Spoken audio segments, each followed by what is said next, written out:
Hi, this is Randal Schwartz, host of FLOSS Weekly. Excuse the scratchy throat, but I've got a great show coming up. Simon Phipps and I are going to chat about the Falcon Programming Language. It's got procedural, it's got object, it's got prototype oriented, it's got functional programming, it's got tabular programming, message-based programming. It's portable and embeddable. Could this be the next Ruby? I don't know. You'll have to stick around and find out. Netcasts you love. From people you trust. This is Twit. Bandwidth for FLOSS Weekly is provided by Cachefly at CACHEFLY.com.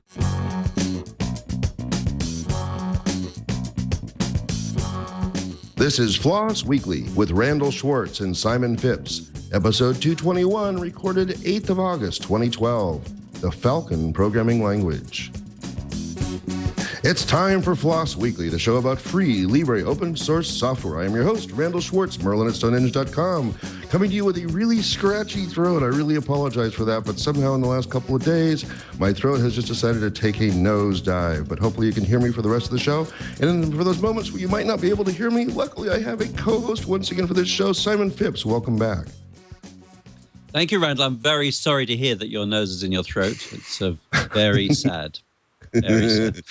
Well, it's something like that. I just really hope that my throat holds out, because this is going to be a really incredible show today. I couldn't miss the show. I was actually almost going to call in sick and let one of you guys take me over, but I had to do this show today because this is going to be really interesting.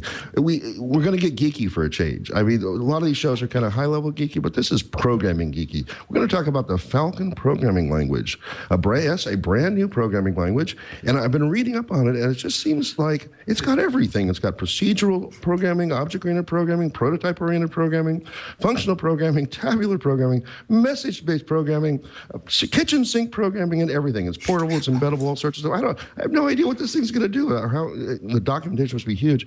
We're going to bring on, in a few minutes, we're going to bring on Giancarlo Niccolai, I hope I pronounced it right, I'll ask him if I did, and Paul Davey, who are going to talk to us about Falcon. Simon, have you had a chance to bone up on this before we get started? Yeah, I've been looking at the webpage for it, and it does indeed seem to have a whole lot of stuff in it. I'm going to be very interested to hear what their motivations were and where this came from. And of course, we are going to have an issue here because I call it Falcon because I'm from this side of the Atlantic. Falcon, like the Falcon Islands. Falcon. Okay. That'll be fine.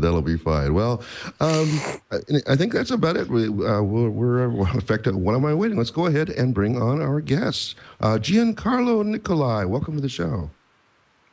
Thank you very much for having me as a host of this very interesting show. Very cool. And where are you speaking to us from? I'm currently located in Italy, northern Italy, very near to Swiss. Okay, up at the north end there, like near Genoa? It's actually between Milan and Como, so between Milan and the Swiss. Oh, okay, sounds a great place. Great place. I love the lakes around there. I'm very jealous of where you are at the moment, Giancarlo. Yeah, very so good. They are very, very nice lakes here, and the environment is quite cool. Right. And there's quite a lot of open source around that area as well, I've noticed, because I've spoken at the conference in Bolzano up in Alto Adige before now. And I know you've got a lot of open source projects around Milan, because I remember that from the days when I worked at Sun as well. So interesting area to be based. Yes, that's true. I've seen some of them as well. Back to This Week in Travel. Okay, now let's go ahead and bring on our other guest. That would be Paul Davey. Paul Davey, welcome to the show. Hi, thank you for having me. And where are you speaking to us from? I'm speaking to you from Christchurch, New Zealand, actually, where it is nearly 4 in the morning. Oh my God, we got one of these multi-continent shows again. That's always kind of handy when we get to do that. Anyway, so at the top of the show, I sort of rattled off what I've read of what Falcon is. Giancarlo, why don't you talk about, give us sort of 30,000-foot view and let us know what this thing's all about. Oh yes, okay. It's always a bit difficult to start a discourse about this project, but let's try to summarize that as a try to be as flexible as possible without dropping completely some the idea of performance that we needed for some practical project. Mainly, we had in places where I worked up to some years ago, we had a problem to move a lot of native data that you can manipulate directly with C through applications and inside application, and you would have to manage them with higher level logic that may change dynamically. In particular, we worked on financial markets data, and you know that you have to manage this package of raw data of, let's say, streams of characters or even binary data that comes from the market at the most high possible speed in the universe of computing. And you have to manipulate them as fast as possible, because if you are late on a market order, you're going to miss it. Mm-hmm. So that was the need that we had at the time. We needed a high-level logic. Yes. When was this? It was about 2003 or something? Yes, I worked on financial markets from about 2003, 2002 to 2007, 2008. Then I started to work for some personal projects that are not related with financial data. But at the same time, of course, I personally had other needs, like managing other kind of data that could pass through scripts, for instance, binary image data and so on. And nevertheless, I needed some sort of flexible management that a scripting language only could provide. I didn't want at the time so much flexibility as we've been able to add later on. But the clear aim of the project was that to be able to process the data passing through the virtual machine at the fastest possible speed without bothering them with the need to be transformed back and forth from virtual machine data to native data. And that was a kind of thing that wasn't very, very easy at the moment. Other requirements we had was something like being able to enter and exit from the virtual machine very fast, be multi-threading, because all of server was multi-threading, so we needed to have a virtual machine that could run with some degrees of multi-threading and exchange data with the application that was already multi-threading them. And so this little project started. Actually, it was a very, very small nucleus of what we have now. And but it had a nuclear idea that we've been able to keep and to progress all along with time. That was that of putting in different approaches, different programming languages paradigms, like the functional and the procedural and the object-oriented paradigms. I think that the most important feature that allowed the greatest part of integrations was the ability to have a first-level method that you could take out of objects. So actually in the virtual machine we have pairs of functions and objects to which this function is applied.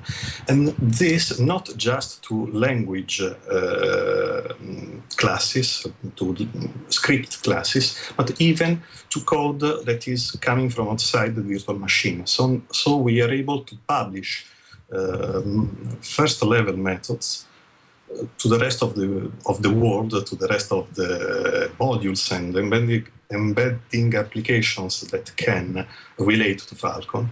And in this way, we can publish a pure object-oriented approach to the other paradigms that we have integrated through times. Mm-hmm.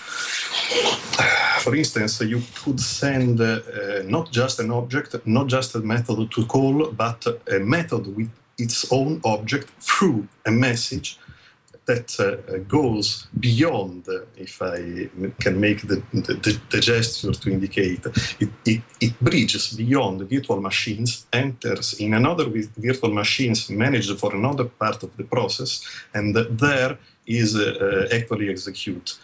That was already possible in 2006, or when we introduced the message-oriented programming besides the other paradigms. But since then, we have been starting to look forward for some other interesting approaches. And since the late 2010, we started to think about evolutionary programming. Maybe I am running a bit fast, so if you need to stop me, please do that, because I'm absolutely moving very fast through time. Well, I was just about to say, thanks for coming on the show and describing this. We're all out of time, and so we'll see you again next week. No, just kidding. But thank you for the very detailed answer. I just want to establish, before we get going too much further in the show, so what's your relationship to the project? Are you the originator and still Grand Poobah then, or? Yes, exactly. I'm the founder and currently the main developer. We had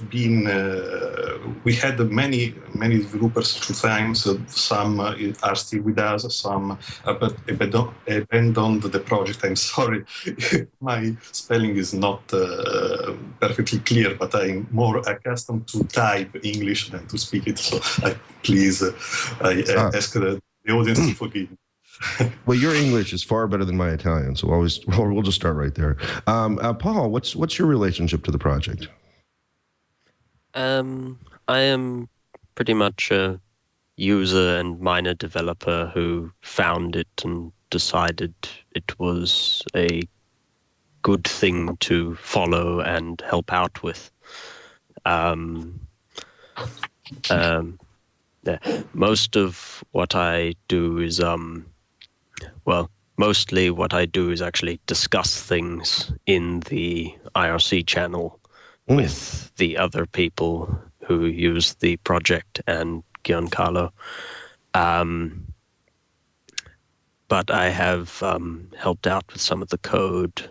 Recently, I've moved some of the modules from the old interface to the new upcoming one for version 1.0.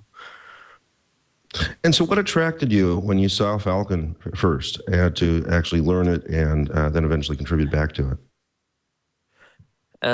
Well, when I first saw the language, I didn't really like the idea of trying to make something that does everything.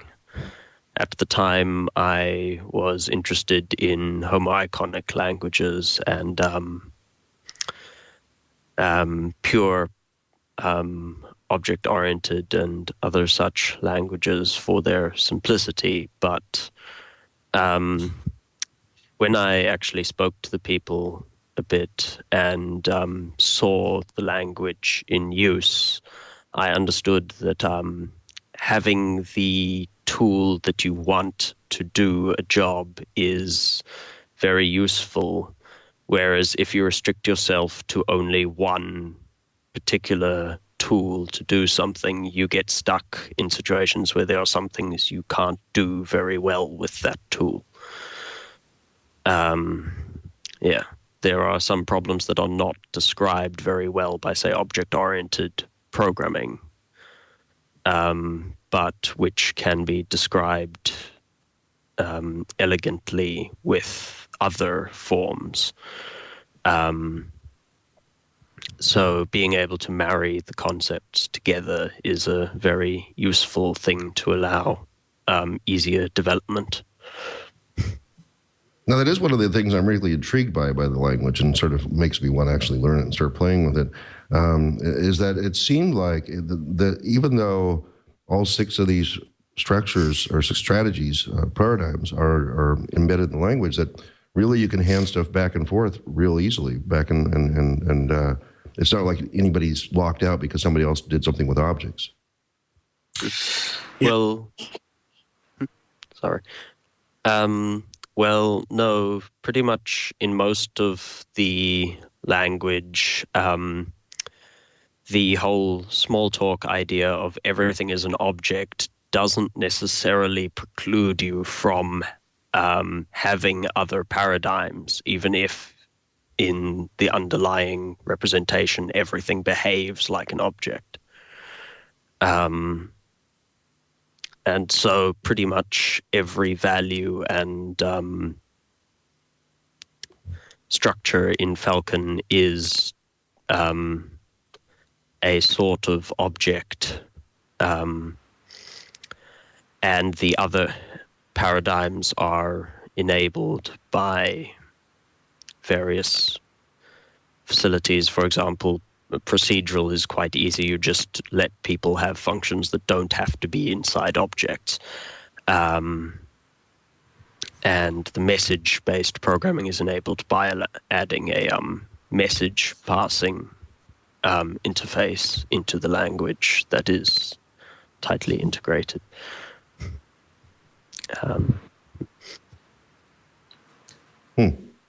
Okay, Paul, tell me, you said that you were a yeah. user of the programming language. What are you using it for? I'm interested. This seems such a broad scope of capabilities in Falcon. What are you using it for? Well, personally, I haven't used it a lot. I have written... Well, I started writing a ray tracer in it for fun. But that didn't really get much beyond drawing a circle on the screen, rendering a sphere. I updated the IRC bot written in the simple IRC bot written in the language at one point to improve some aspects of it. And what I really like about the language and would like to use it more for is its embeddability, where you can take it as a scripting engine and put it into an application and allow the user to script and add behavior to an application that in a way that the developer of the application need not foresee entirely beforehand. Right. And so, Giancarlo, turning to you, what sort of things are people using Falcon for in the real world? Could you give me 1 or 2 examples of who users of it actually are today? Yes. Say that I use it personally on this project where we had to take some decisions on real time on data that were transferred from the market through markets, through financial markets. I think the project is still active where I left it, and then it's used, for instance, insights. For instance, you can see it in action, even if currently is being updated to a newer version of Falcon on blastwave.org, which is one of the most important providers for Solaris open source applications. It's a repository base. I know it's being used from a couple of other sites. Currently, they are developing some applications, some web-based application, and beautifully, I am bound not to disclose it because they are going market in a few weeks or in a few days, and I have signed an agreement not to disclose that it's the project that I am aware of, and actually, it has been included on Debian distribution since a couple of months, and you know that it takes a bit of time before people actually comes into touch of these new tools and learns how to use them once they are distributed on major distributions.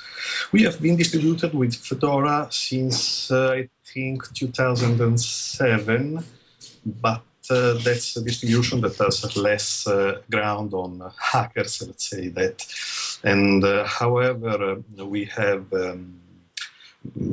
let's say, much competition on that distribution. So it's of course natural that it's not just the fact of being in a distribution that lets you being used from users. So in this moment, I don't have a precise scale of the usage of Falcon, except those projects that I've been notified personally, which are, say, half a dozen, mainly in the web application area, where we have some interesting extensions that are specific to the web. Right. So you mentioned there that you were in use by the Solaris community. How long has that been going on? Because I haven't heard Blastwave mentioned very much recently. Yes, I'm personally in touch with Dennis Clark, which is the person in charge of that project. It has been slowing down a while recently because he was personally busy in other things, but I know that there are packagers and people around Blastwave that are bringing forward the project, and there is the intention to move it on, even if Oracle actions have, let's say, shift the needs of the community in other directions, but right. However, the project is still active, a little slowed down, but quite moving forward that direction.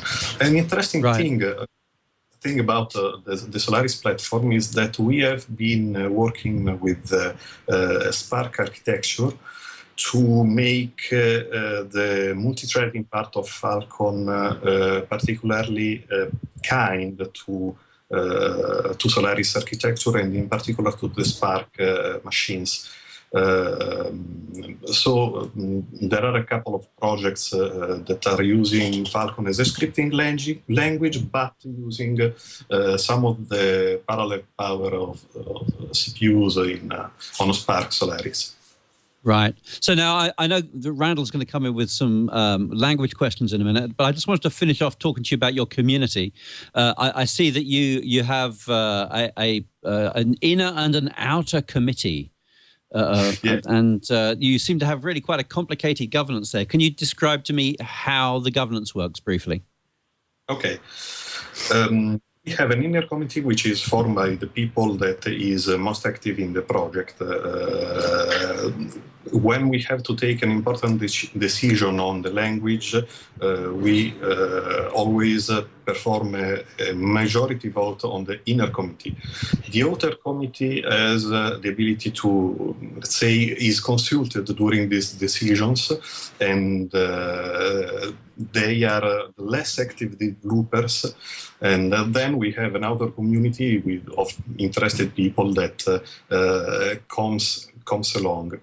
Actually, I have to state that we have reduced the meetings of the inner committee since last year, because we are moving all our efforts on the release of 1.0 version, which is mostly a sort of complete rewrite of the internal engine, because there are things that we wanted to fit in the language and that needed to be addressed in a complete, let's say, in a holistic way, in a holistic approach that wasn't possible without a deep rethought of some structure that are internal to the language. Maybe we'll talk about it in the rest of the conversation. But the decision to start 1.0 development this way was taken in the last meeting of the committee, and the other decisions that we are taking in the development of the 1.0 version are always consulted with, always talked about in the inner committee, let's say. So the vote to enter the inner committee is on the inner committee. So people in the inner committee votes for people in the other committee to enter in the inner committee. However, even if there is this structure that is a bit, actually, it's a bit tongue-in-cheek style, to be honest. Right. So it looks like all the source code belongs collectively to all of the authors who've contributed, rather than actually belonging to any entity. Is that right? Absolutely.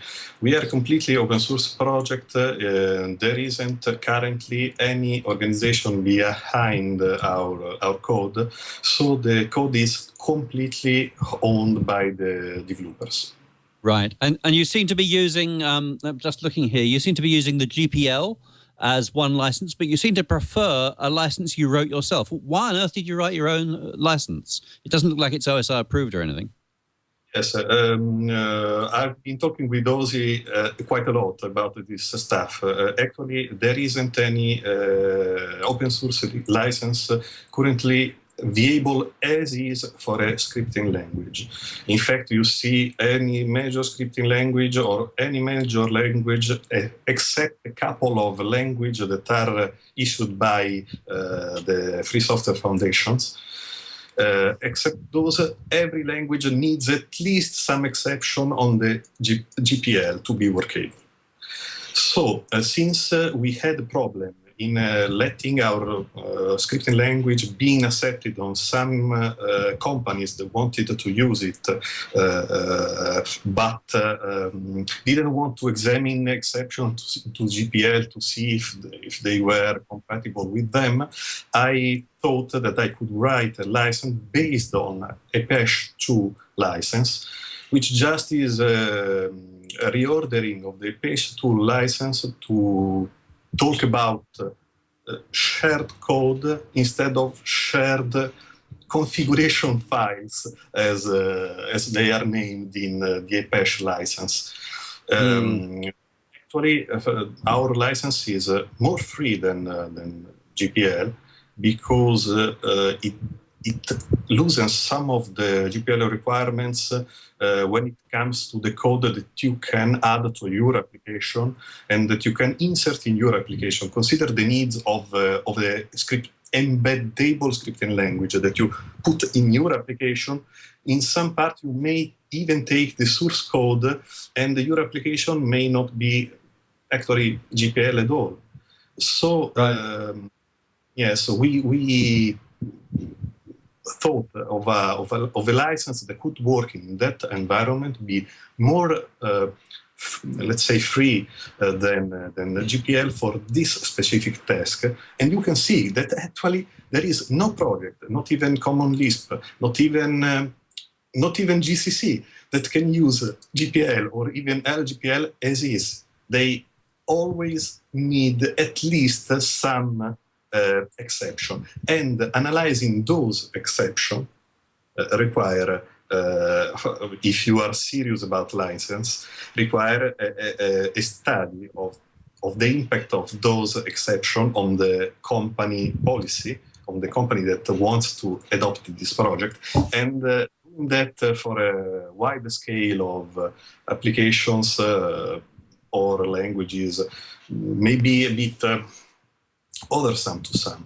So I just decided, okay, let's put this simpler license thought for a generic. It's not, even if it's called a Falcon license, it's absolutely generic, as the PESH license is absolutely generic.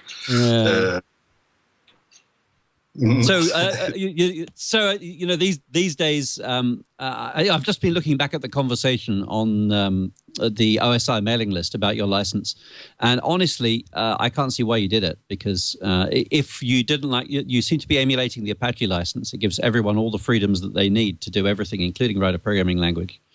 So I can't understand why you didn't use Apache. But most importantly, if you write a new programming language, you immediately force, if you write a new open source license, you immediately force every business user of your software to have to get their legal team to go review it, particularly if you're not OSI approved. So paradoxically, by trying to get that extra flexibility and freedom, you've quite possibly made Falcon unusable by companies who are particular about the licenses they use. So it's a fascinating decision. I would bet that most people are using this software under the terms of the GPL as it stands now. We distribute under the GPL as well, because in this way you are free to adopt it just as a GPL. And in this way you don't have to analyze any further license. But in the case GPL wasn't suitable for your needs, we have something that play well along with everything else. The only requirement, the only real requirement on the Falcon license is that you don't hide the fact that you're using Falcon to the users. For instance, that you don't claim that it's another tool, or that you mispresent the fact that you're using the engine inside. So it's very, simple to be accomplished with. Of course, the GPL license is a bit more rigid because it requires you also to have, to open some part of your sources that is a thing that you can't easily guarantee in all the environments. But notice that the Falcon license also guarantees that if the project is open source, then it's automatically supposed that you're not hiding the stuff you're in. So actually Falcon license doesn't force anything on you if you're open source, nothing at all. Just if you're open source, you're okay. If you're not open source, you need not to mystify the fact that you're using Falcon. That's all. Wow. Okay. Hey, I think my throat's almost settled up back again, so I'll take it back over for Simon. So I have some programming questions in mind, because as I'm looking at the Falcon and I'm looking at the things that you said you were aiming for with it and developing it, in 2003, my God, there's dozens of scripting languages out there. Obviously, my favorite, Perl and Ruby and Python, and a bunch of guys that seem like and even Lua, that would seem like it would all apply to this area. What was your motivation for setting all those aside and starting your own? I tried them all, actually, before starting a language on my own. In particular, I tried in the field of embedding languages, I tried the embedding engine of Python and, of course, Lua, which is a thing that you cannot try if you want to say this about that. About Python, it had too much startup and layout time from the virtual machine. So I wasn't able to use the virtual machine for very short computations, like in the terms of a fraction of a millisecond. The scripts themselves were fast enough, but the enter and exit from the virtual machine was not fast enough. About Lua, there was a problem with the garbage collector when it came to, especially when it came to multi-threaded applications. A problem with a multi-threaded application is that when you do an embedding, you probably lose sight of how the host code is firing back on your application. For instance, the global lock of Python requires you to freeze the whole application when some kind of data is concurrently accessed. Suppose I am sharing data from the embedding application that is needed in one thread that has nothing to do with my script with a virtual machine that needs to deal with it. If I have to play nice with Python, I should give everything to it and streamline my application. And this would cause a problem in my application that cannot be easily seen until everything is built up. Lua is friendlier on the host application in this regards, but I wasn't satisfied with the way that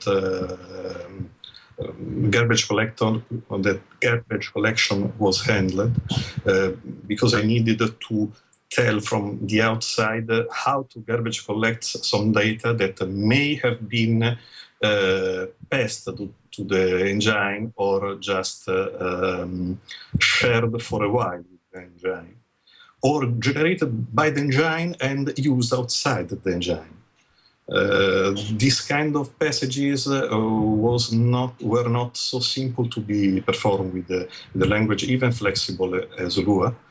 And then, since there was this,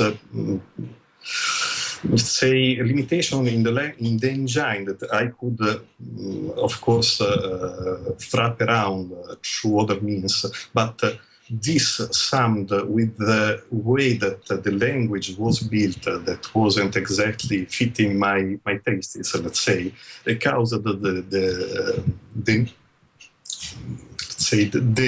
decision to make something a bit different, something that was as flexible as that. Sometimes a bit less flexible. We added some flexibility later, but as efficient as that, especially more efficient than that in the part of the code that you don't usually see. It's hard to make some, let's say, benchmark in this area because you can't really benchmark this kind of applications until you create an embedding application that shares data at a fast rate with the engine. So the scripting language itself might seem very fast, but might force your application to be slower in doing something. And that was a thing that I've been able, through the work on Falcon, to avoid. Okay, hey, and so I'm listening to that. I'm thinking, my God, why not just reach for the existing tools, though? I mean, I would, Perl has a fairly heavy startup time as well, but to get at Perl, in a way that doesn't require that startup time, we've embedded mod Perl, so that we have Perl embedded, and we just attack to it by sending a web request at it. And there are modern solutions for that as well, like maybe Perl behind a 0MQ socket or something. Did you look at anything like that, or were you more just driven towards making your own language? I looked into that as well. For instance, there was the possibility to start up a server that could have taken the application app, the scripts app, and keep them alive, something like Ruby on Rails is doing nowadays. Mm-hmm. But the problem was still passing data between the server and the application. For instance, you would have to stream those data and to deserialize them for the scripts. In some context, it would have been not the ideal decision. The ideal decision. You must think that actually the core of the language was ready in less than 3 months. This means that the development effort you need to fix an external tool to fit your need was not much more, or maybe not even more than how long it took to program this the core of the initial language. So it was a decision that at the time was absolutely not so hard to make, because also there was also another problem, like the need to do so radical changes on some tool that would have probably be standalone. For instance, if I have changed the Lua machine, as many do, in a so personal way that the community wouldn't have a setback, then it would have been just a personal project, or a project that would have been confined in the entity that was using it first.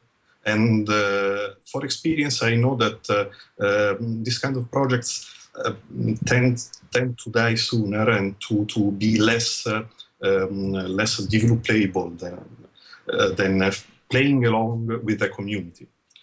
So instead of doing some personal changes to a product that is absolutely good in its own task, but wouldn't have been perfect for the task I had at hand, I calculated that the time of making a tool ground up for that task was absolutely worth. In fact, it was. The fact that we are developing the language we have been developing the language for 10 years, or maybe even more now, isn't absolutely, let's say, an indicator of the fact that the initial tool was already able to cope with the task that we had at hand. It's just the fact that we wanted then to put it public so that it could have been developed and improved by a community beyond the strict needs of a single project. We're almost out of time, and I just wanted to ask real quickly, you're almost at 1.0. When do you expect to hit 1.0? And is that the right time for people that aren't necessarily wanting to get early releases? Are you going to be able to do production things with it when you hit 1.0? And sort of what's the roadmap forward from there? Okay.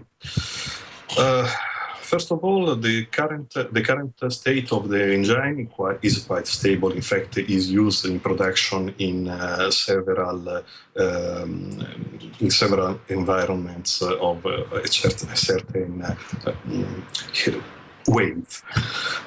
So the fact that we are not 1.0 doesn't mean that we are not usable. The language itself is quite usable, and in fact we have web modules to integrate with the Apache server, modules to generate the CZI formats, modules for graphics, for games, for various things, and what we have is pretty usable.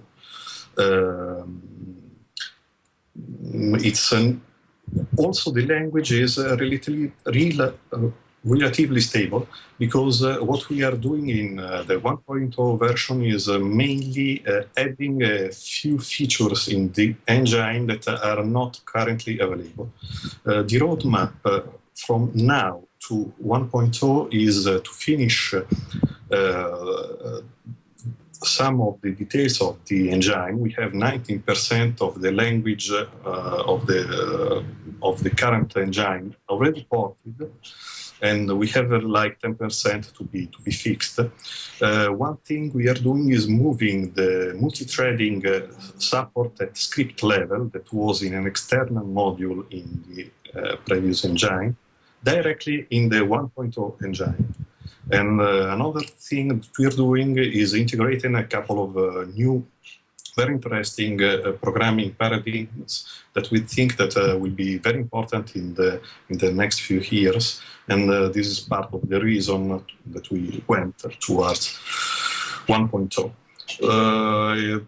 Honestly, the only thing that won't be backward compatible is a part of the functional paradigm that is Sigma computation, which is a sort of subset of the capabilities of Lisp, for instance, that is computations on a list of computations. Because we have superseded it with reflexive grammar. In 1.0, we have a grammar that is totally reflexive, so that your statements are seen by the engine as data. And you can reprogram your code by creating new statements and substituting them in your code. Since this thing is totally superseding the need to evaluate functional sequences as strict as Lisp did, we thought to remove this capability. But this is the thing that we are left losing from the previous version. We are superseding it with a more powerful feature. And that's the only thing that will change. It's not a very used feature, so we don't think it will impact very much everyone. And there are, I wouldn't say automatic ways to change it, but pretty simple ways to change a functional sequence into an expression. Very good, very good. Well, we're almost out of time, and I just really want to wrap up pretty quick here. Paul, I'm sorry to not have gone to you very often. You're staying up at 4 a.m. just to be on the show. I would like to ask you, Paul. We've chatted a lot about Falcon and its history and its future and who's working with it right now. Is there anything we've left out that you think we should make sure that our audience knows? The Falcon website is itself running on a Falcon. It is an Apache server with a Falcon-based web application running that. Though it is a little bit out of date, it needs to be updated. A lot of the documentation is sorely lacking at the moment, which we will need to fix up. As far as applications that are using it, I do know of people who have who have gotten this working on the iPad on iOS. And there is at least one person who is writing a game and intending to use this as the scripting language for that. And what's the state of the documentation? I see that there's some documentation on the website, and there's also a wiki there. Would I be able to come up to speed just by staring at the website for a while, or do I need to be on that chat channel with you asking questions? The documentation is it is pretty much complete as far as the current language goes. So that there is a survival guide document that describes pretty much all of the features of the language, and that is pretty much enough to get up to speed with all of the features of the language. Places which are currently lacking that I would like to see improved are the is documentation on the embedding interface and how to stick this into an application. And of course, all of the new things we're adding in 1.0 still need to be documented entirely.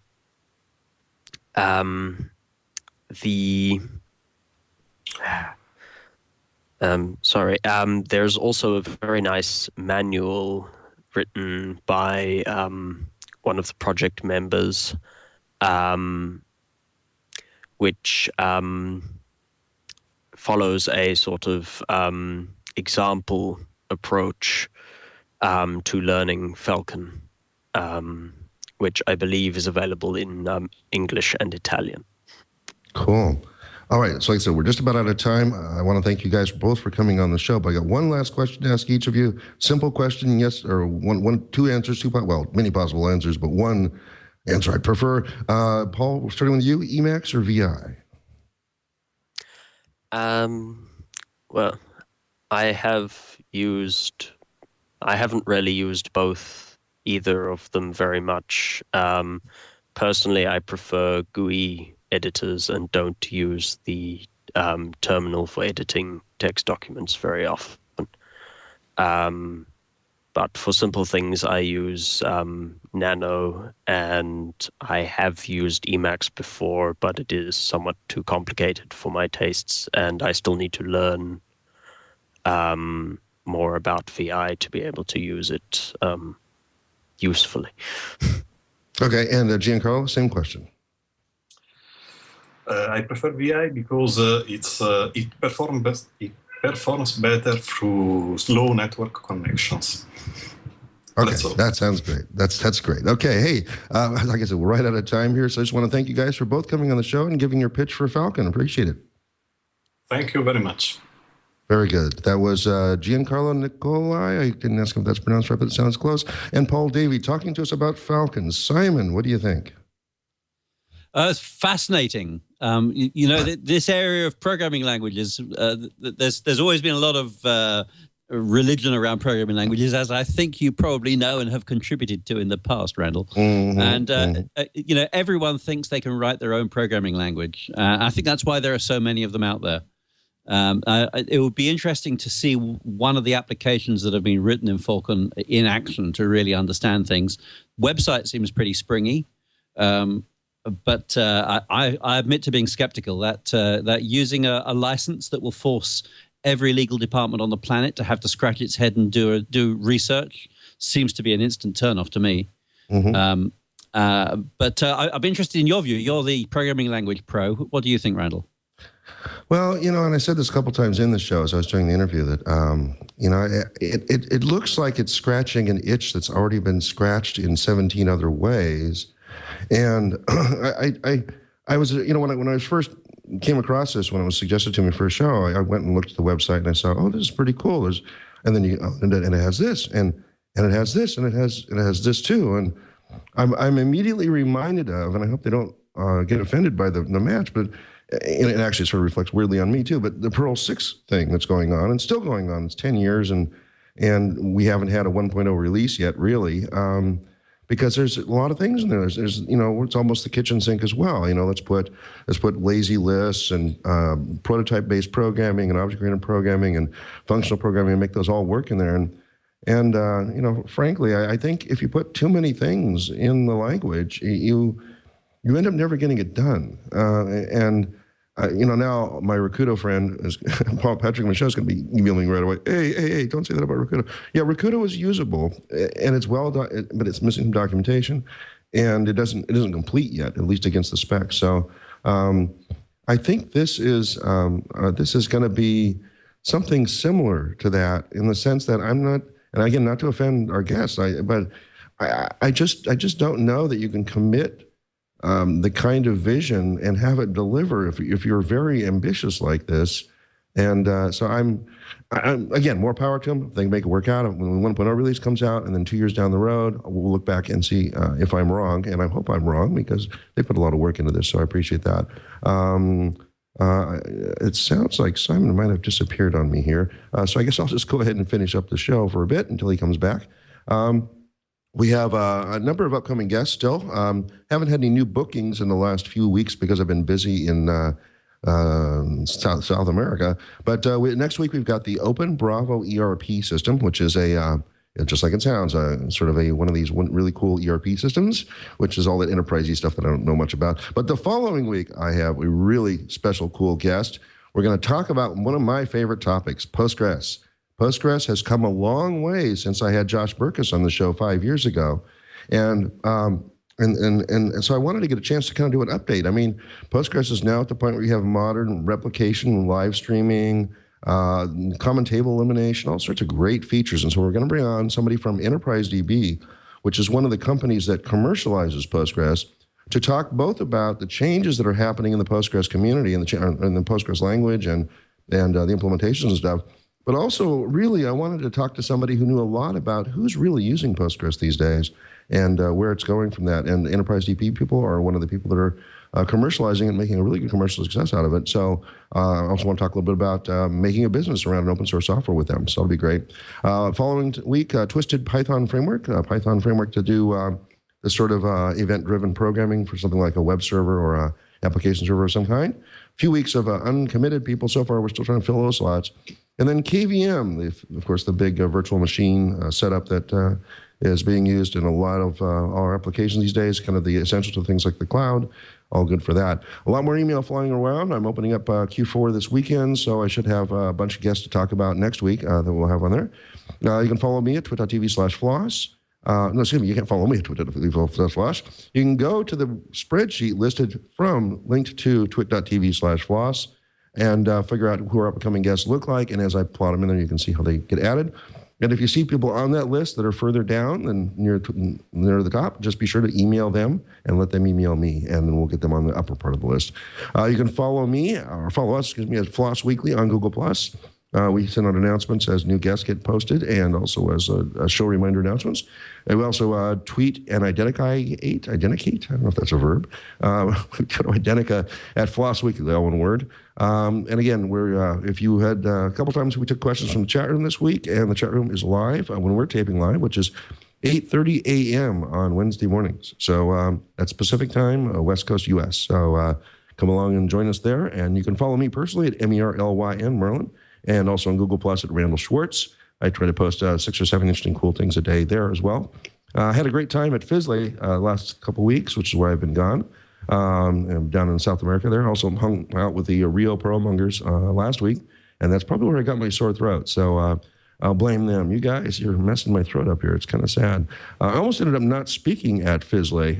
There was a scheduling error, and I was not on the schedule, even though I was physically there. I'll be at DragonCon August 30th, September 3rd. Again, watch my tweets to figure out where I'm specifically there.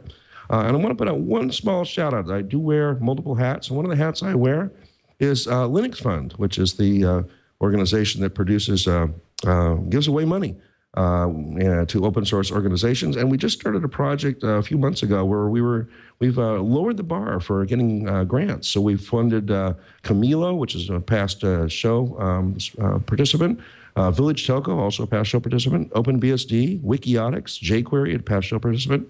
So if you have an organization, open source organization, email me, merlin@stonehenge.com, and I will try to get you in touch with the Linux Fund people to get funded if you want a small grant of maybe $500 or $1,000. Anyway, I think that's all I have to say. And unfortunately, I don't think we got Simon back, did we? Let's see now. It's too bad. I guess Simon just went away. So I guess I won't ask Simon where to find out about him. I guess you can go to all the normal places for him, WebMink, whatever, and see him on all that stuff. Sorry I lost him on that, but and hopefully it sounds like my throat has actually made it all the way to the end of the show, but just barely. Again, I apologize for having a scratchy throat, but sometimes nature does what it wants. So I better cut it off now. So we'll see you again next time on Floss Weekly.